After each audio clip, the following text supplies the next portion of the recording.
Pro Group Management. Workers' comp that works for you.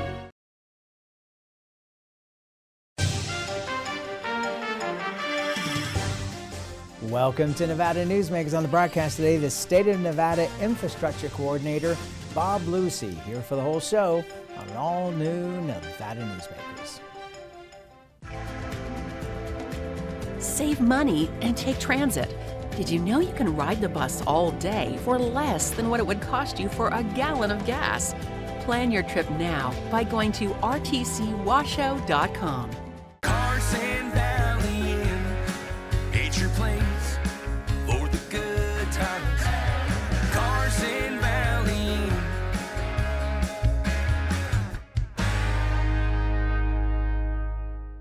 Early in the morning or throughout the night, professional truck drivers are on the job, serving you, safely moving freight that's crucial to our economy. From the oldest industries to our newest innovators, from the exotic to the everyday, trucks are everywhere, moving everything. Never afraid to embrace a future that makes Nevada and our nation stronger. Trucking moves America forward. As you know, Reno is booming. Toll's development company is helping it grow with insightful design and development, building community with every project, adding beauty, adding excitement, emphasizing our shared humanity.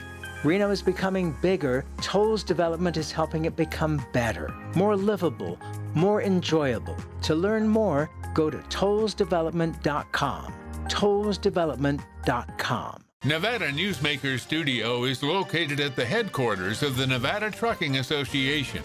Motion and purpose are a truck's greatest virtue. This is Nevada Newsmakers with host Sam Shad, a no-holds-barred political forum. Now, from the Nevada Newsmakers broadcast headquarters, here is Sam Shad. And back on Nevada Newsmakers, we are pleased to welcome back to the program Bob Lucey, who is now the State Infrastructure Director. Congratulations. Thank you, sir. Yes, it's a huge honor. I'm really happy to be part of the Lombardo cabinet and working for the state now. A little bit different than what I've done in the years past, but it's actually a great transition for me for all the years that I spent with RTC and with the county working on infrastructure projects, you know, from roads and working with the airport and different. This is really right up my alley. So I'm very excited about it, and you know, we're only a few days into this new year, and I'm just getting my feet wet, but really happy to be part of that.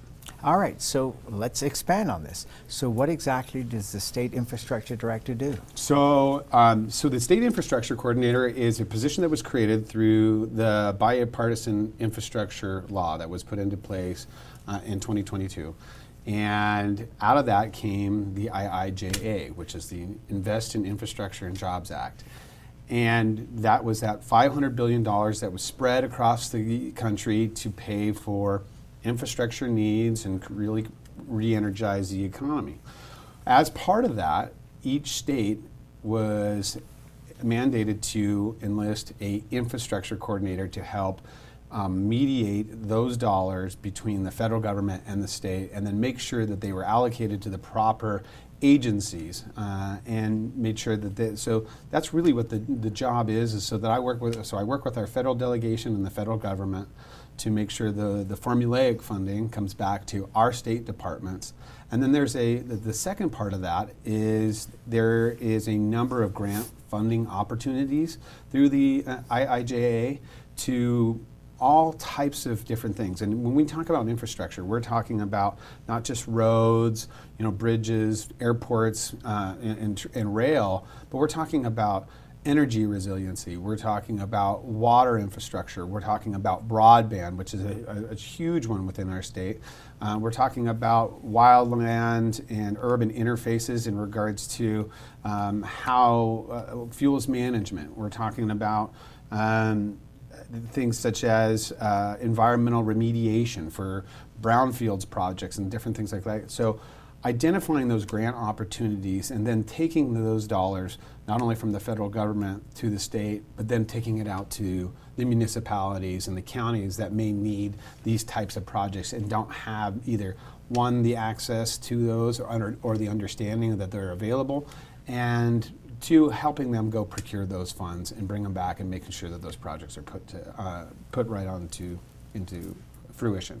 Okay, does it require matching funds, at this point from the state? Because in the past, Senator Reid, for example, when asked about how come Nevada doesn't get more money from the federal government, he said, well, we're very stingy in this state and we don't want to put up the matching funds, and so there's a lot of money that's left on the table. Well, the nice thing about the bipartisan infrastructure law is that there are a lot of programs that aren't any matching funds. We saw at NDOT, we saw a 17% increase over the formulaic fund that was just increased to their annual allocation. And most of that went to bridge improvements. So you'll see over the next couple years here in Washoe County, we'll have quite a few bridges on the I-80 corridor being improved. A lot of those dollars helped offset some of the costs for the Spaghetti Bowl. The Project Neon down in Las Vegas, the I-15 improvements, all of those are going to be from the formulaic funding.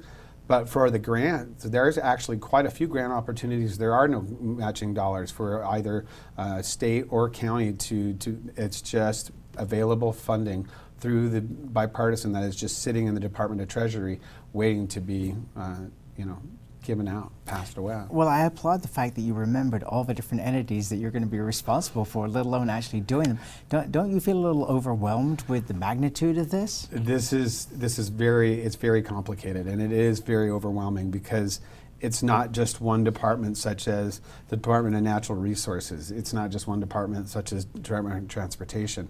And it's not one federal department that I'm working with. I'm working with the Department of Commerce. I'm working with the Department of Transportation back there. I'm working with the Department of Interior and BLM and making sure right-of-ways. And so there's a lot of moving parts to it, but I think this is really one of the reasons why Joe entrusted in me this ability, because I've worked in these arenas before. And I actually enjoy the multitude of conversations, and so much about this is understanding the relationships of the individuals that you're working with, the intent of really trying to separate federal policy to state policy to actual rural policy. And from my past, in my past tenure as commissioner, my last year I served as the president of NACO, the Nevada Association of Counties. And so I spent a lot of time with my rural counterparts, and I understand the challenges that they were going through. So nobody better than me to really go about and understand exactly what their needs are, and then bring that back to the governor and our federal delegation and really help them understand and find those programs for them. Okay, how big a staff do you have? You're it. team of one. We run a lean, mean machine in Governor Lombardo's cabinet, but that's how we work. All right, well, that sounds fabulous, and obviously at this point you don't have a ton of details on these kind of things, but anything about Ivanpah that's popped up so far?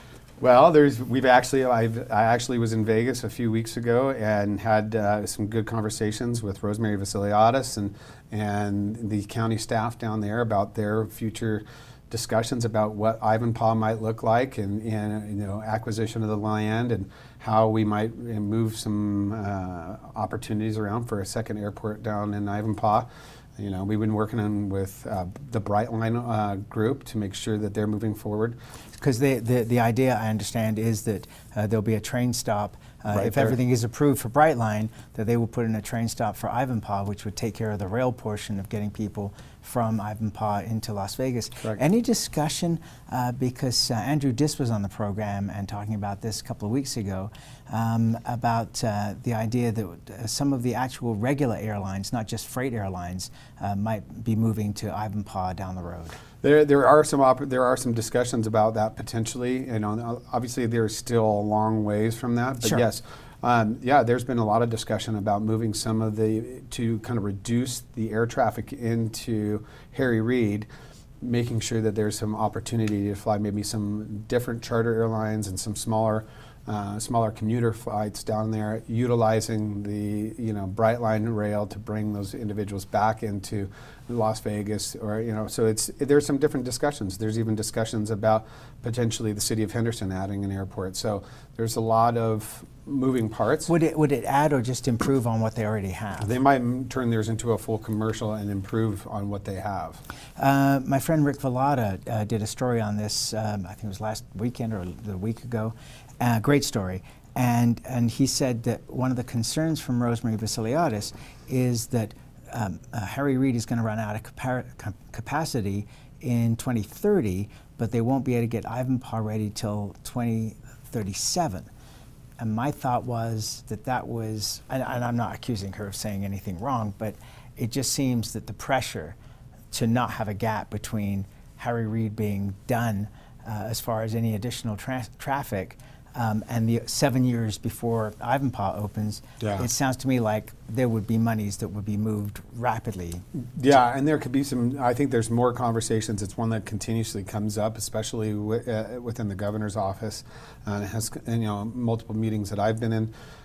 It's one of the discussions that's always there, and we need to address that. And when you see that amount of the travelers that come through Harry Reid, we need to address it. And even they're in the current process of a master plan update, but even then, even if we were able to do everything they needed in their master plan update, they still don't have as much runway capacity as they need to facilitate the anticipated growth. We have massive events coming to Las Vegas that are going to absolutely impact that travel. So there are things that we need to do. And Well, need to do F1 sooner. now 10 years instead Correct. of 3 years. Yeah. So that's amazing. The A's look like they're having no luck in Oakland whatsoever in getting that deal done. And so not only is the Tropicana site still under discussion, but the site next to Circus is back into the discussion as well. So that's looking likely. The Sphere, which is, 18,000 it'll seat, opening with apparently U2. Yeah. That's going to be another huge driver. So Well, and then you still have more properties opening. Fountain Blue is still on process. You've got quite a bit going on in Las Vegas along the Strip, and then you take into account all of that aging infrastructure. Right now, we've got Tropicana completely shut down. or as it's known in Vegas, Dropicana. Tropicana, which was I have to tip my hat to NDOT, because they took down 2 bridges in that overpass in 8 days. It was amazing. 8 days. 8 days they closed that down and had it down, both bridges, and it is gone. So that was impressive how quickly they did that. But it's going to take us quite a bit of time to get that back up, and that project isn't slated to get finished until 2024 in its entirety. But by that time, we'll have had Super Bowl and F1. We're going to have issues, not only just for visitors, but for our working individuals that live in that area. So when you have aging infrastructure that you need to improve, through like the I-15, the 215 corridor, you have Tropicana and a number of bridges we need to fix. You need the ring road around the airport. You have all this capacity issues, yet we're still growing as a state and as a city with all these events. It's going to take a lot of coordination. We got to work with the LVCVA. We have to work within the state governor's office. We have to work with Clark County. We have to work with the Strip and all of the properties. Well, and also, the NRA.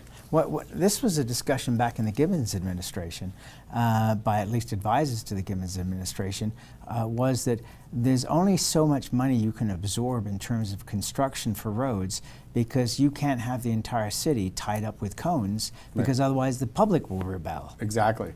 So it's a very balanced approach to this, where how much can we do without having this upheaval from the general public and really creating more of an issue because we're trying to improve it, versus we need to get a lot of these projects done and completed so that we are not always chasing our tail. So it's a very balanced approach. Director Tracy Larkin Tomlinson she's been doing a phenomenal job. She has been an NDOT employee for over 30 years. Just came back from Washington, D.C., is now heading up the organization after Director Swallow. And as a previous NDOT, she understands the issues. She's lived in Las Vegas. She's looking to work with, and I have to tip my hat to Governor Lombardo. All of his appointments to his cabinet and his staff are tremendous. They're a hardworking team, and they're really down and ready to get things fixed and work. It sounds to me like you've gotten a very exciting job. Let's take a break. We'll come back more with Bob Lucey after this timeout. It's the 10 million point Break the Bank giveaways at Tamarack Casino. Plus, win your share of $50,000 in cash. The 10 million point Break the Bank giveaways plus $50,000 in cash at Tamarack Casino. Now through February 25th. Your good times are at Tamarack Casino. Big R in Sparks is located on Bering Boulevard next to Smith's and across from Reed High School.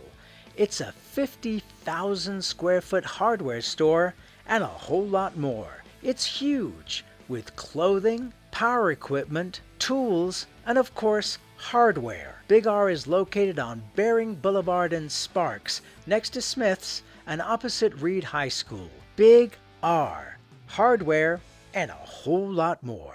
The Do It Right guys at Nevada Heating have one mission. Your furnace breaks down today, we fix it today. Why freeze for days while your furnace is down when Nevada Heating can get the job done today and you can get warm again? For nearly 50 years, locally owned Nevada Heating has been getting the job done right. Call today at 323-5585 and we'll fix it today. That's 323-5585 or online at nevadaheating.com. What do you count on? You count on your power every day. At NV Energy, we've always powered what's important to you, but we're not looking at the past. We're focused on the future. While our standards are high, our rates will remain low, and our commitment to renewables isn't just meeting standards, but leading the way, because you can count on more than just your power. You can count on the company who brings it to you. That's our promise. You can count on it. Like a traditional handmade basket, retail is woven into the fabric of life in Nevada. From big box to mom and pop, retail supports our communities in countless ways. Jobs for the disabled, team uniforms for kids, help for the elderly, and so much more. Retail employs over 1 in 10 workers. Retail supports Nevada, and we support retail. RANNV.org. This is Nevada Newsmakers. And back on Nevada Newsmakers, we continue our conversation with Bob Lucey. He's the State Infrastructure Director, but prior to that, he was the former chair of the Washoe County Commission. So there are some issues I wanted to ask you about. Sure. Chris Thompson was here yesterday, and he was talking about a bill, or maybe multiple bills, going to this legislative session that are going to attempt to take tax money from Story County and apply it to Washoe County, Reno Sparks. And his point is that, yes, Story County is going to start making money once these incentives for Tesla go away, but there has been so much investment from Story County and from Roger Norman especially, that there are a lot of bills to pay before anybody can think about tax money, plus the idea that even though Story County is creating the jobs and people are living in Reno Sparks, the people who are living in Reno Sparks and Washoe County are also spending huge amounts of money, and that turns into tax dollars for those counties and cities. So what's your thought on all this? Because obviously this discussion was going on This when has you were been still a, the yeah, county. this has been a long time conversation while I was at the county commission, and I think there's multiple ways to look at it. There are impacts from the inability for Washoe County to collect any type, even if we were there, the tax abatements had sunsetted and allowed for that tax collection. There's no way for Washoe County currently in law for us to get any of that subsidy or any of those dollars. And the claim has always been, well, we have to build the roads, we have to provide the schools, and so we should have some sort of benefit from that growth and those taxes collected through the Tahoe Reno Industrial Center. I see it a little bit differently. I see it as kind of the same way as Chris, is that those individuals they're living in homes in which they pay property tax, and realize 50% or 55% of the county's budget comes from property tax. So if, say, a worker owns a home that works for Tesla or Switch or Apple or whoever out in Tahoe Reno Industrial Center and lives in Washoe County, out in Spanish Springs, they're paying Washoe County property tax, which is ultimately funding Washoe County as a whole. And like you said, all the infrastructure that is here within the county, the school, the grocery stores, the gas stations, the restaurants, the entertainment, is in Reno and Sparks. And so they're collecting the C tax from that. So it's kind of a give and take. And let's be really honest. Yes, the initial abatements are set to sunset here soon. But who's to say that GOED and the current administration isn't going to extend those abatements? Maybe that they haven't. That's a possibility that those sunsets could be, those abatements could be extended. Is that under discussion?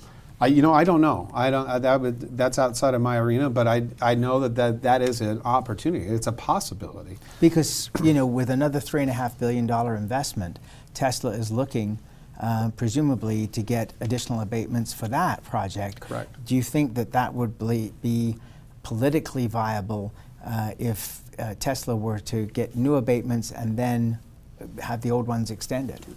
It could be, and it could be a complicated formula in the sense that a portion is, only a portion, maybe the new construction, the $3.5 billion might be abated, and the old construction might. Who knows? It could be. There's a number of different ways that they could probably slice that pie, and I don't know really that. I haven't been involved in any of those discussions.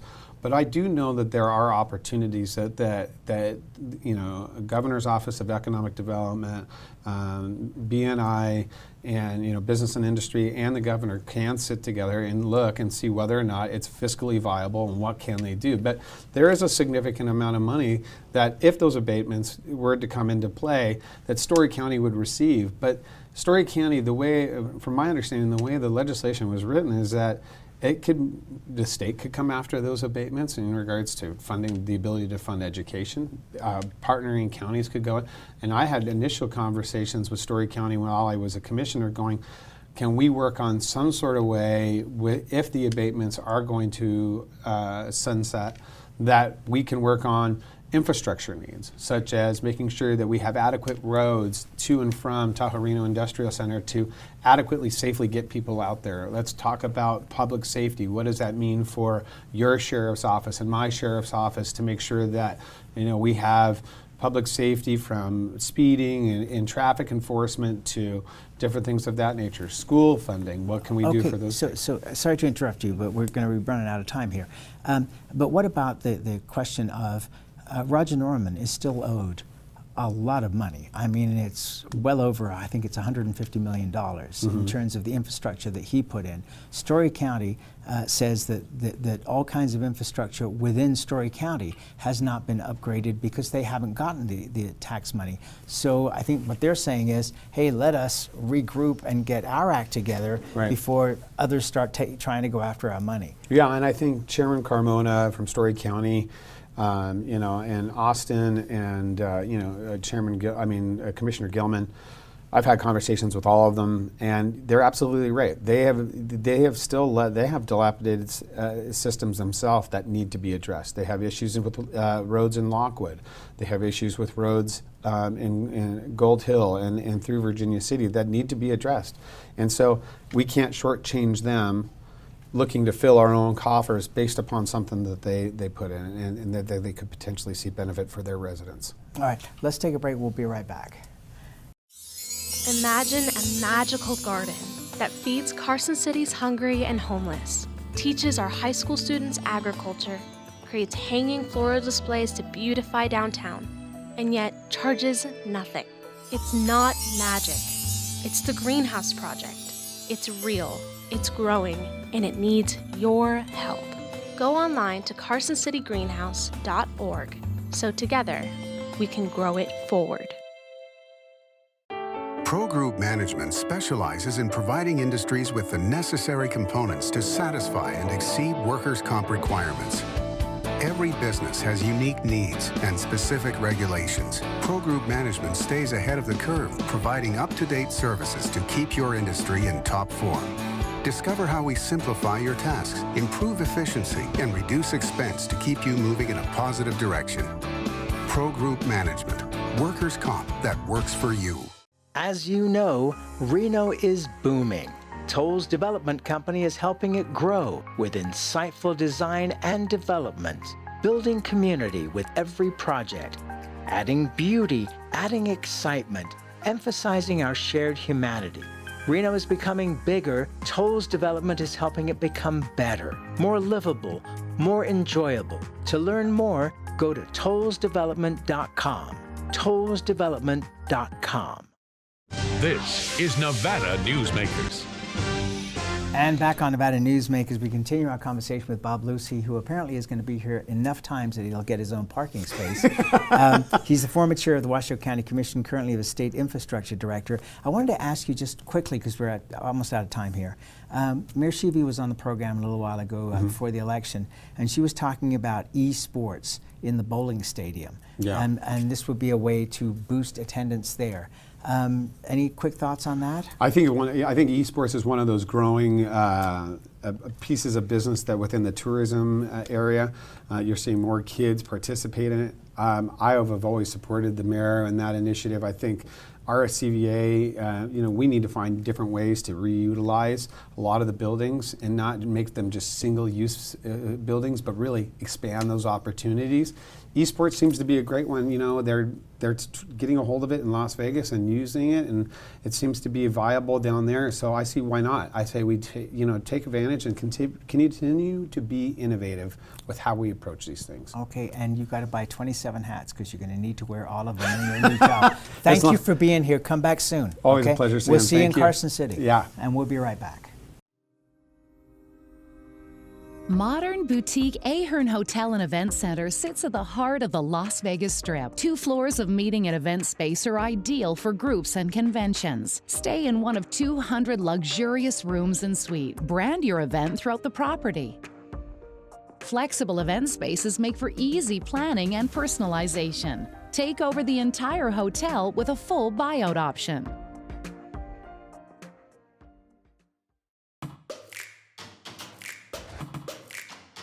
Snorkel personnel lifts are engineered beyond the industry norm to an uncommon level of safety and durability, and with an eye towards sustainability. They're also designed to be simple to operate and maintain. Snorkel, always at the cutting edge of progress. With Nevada's only transplant center and verified burn center, the science is here. With award-winning cardiologist and the state's only dedicated heart failure clinic, the talent is here. With Nevada's most advanced robotic surgery, the technology is here. And with the Silver State's only designated pediatric trauma center, hope is here. All because we are here. UMC. Each day, the Children's Advocacy Alliance partners with leaders, legislators, and families across Nevada to improve children's health, education, economic well-being, and safety. We recognize Nevada will be no better than the state of its children. Be a part of this change. Be a supporter of the Children's Advocacy Alliance. For more information, go to caanv.org. As always, you can watch Nevada Newsmakers 24 hours a day at NevadaNewsmakers.com. See you on the next show.